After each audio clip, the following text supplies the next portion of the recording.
Picture a man sitting in a stark, cramped two-room tenement apartment, trying to figure out how to escape the crushing weight of poverty.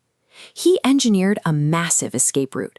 In the early 1950s, he commanded a prime-time television empire.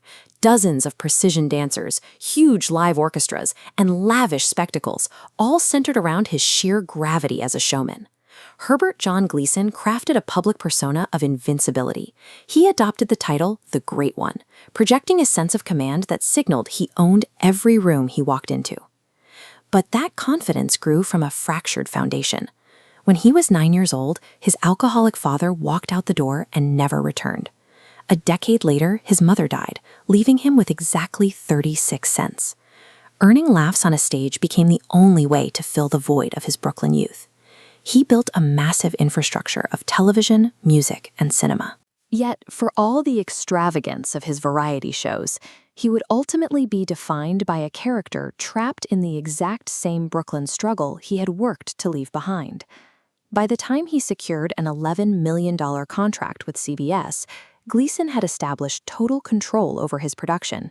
He dictated musical themes, personally approved every set design, and meticulously engineered his physical comedy. Amidst all that glamour, one recurring sketch stood out. The Honeymooners stripped away the dancers and the glitter, dropping viewers into a bleak, claustrophobic tenement kitchen with a noisy sink and an outdated icebox. Looking at the spatial footprint of this set, there is zero room for visual distraction. The restrictive physical space forced the entire weight of the show onto the live performance chemistry, relying on the rhythmic, rapid-fire dialogue of a small core cast. Gleason's character, Ralph Kramden, was a volcano of ego and bluster. To keep the scene from collapsing under his weight, Art Carney's Ed Norton provided a deliberately slow-paced foil to Ralph's mania, while Audrey Meadows' Alice served as the realist who consistently deflated his grand illusions. Underneath the studio laughter, the premise was genuinely grim. The Kramdens argued constantly over money, and Ralph often resorted to bellowing hollow physical threats at his wife. Modern audiences have to navigate the harshness of that language, but the comedy originally functioned because viewers understood Ralph was completely powerless. His yelling was the defense mechanism of a man whose get-rich-quick schemes always failed. He could have played any character on television, but Ralph Kramden was the only vessel where Gleason stripped away his polished persona and allowed his own authentic insecurities, explosive temper, and blue-collar desperation to actually be seen on screen. Despite the success of the classic 39 episodes of The Honeymooners, Gleason ended the format after a single season. He refused to be boxed in by a bus driver's uniform. He expanded his reach, winning a Tony Award on Broadway and producing a string of romantic mood music albums that sat on the Billboard charts for years. Then he calculated his leap into serious cinema. In 1961, he stepped into the Smokey, high-stakes arena of professional pool to face off against Paul Newman in The Hustler. As Minnesota Fats, Gleason abandoned every comedic crutch he had ever used. There was no yelling, no physical bluster, and no bug-eyed reactions. He earned an Oscar nomination by delivering a masterclass in quiet, icy restraint.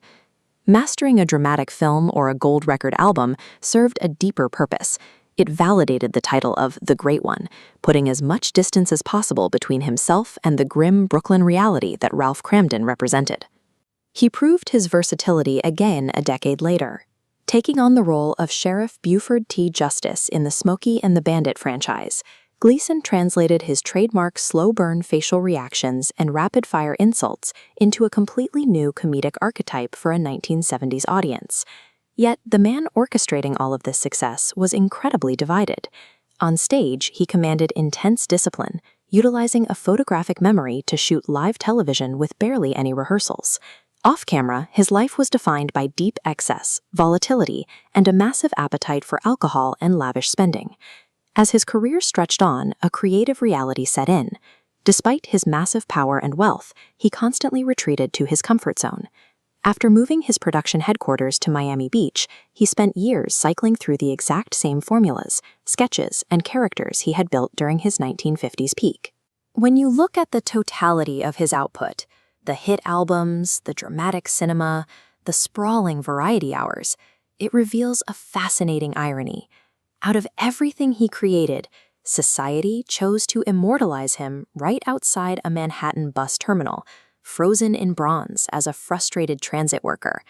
The persona of the Great One functioned as a suit of armor designed to shield him from his fractured Brooklyn youth. But the character that has endured for 70 years, the one that remains ingrained in the fabric of the city, is the one role where he allowed that armor to drop.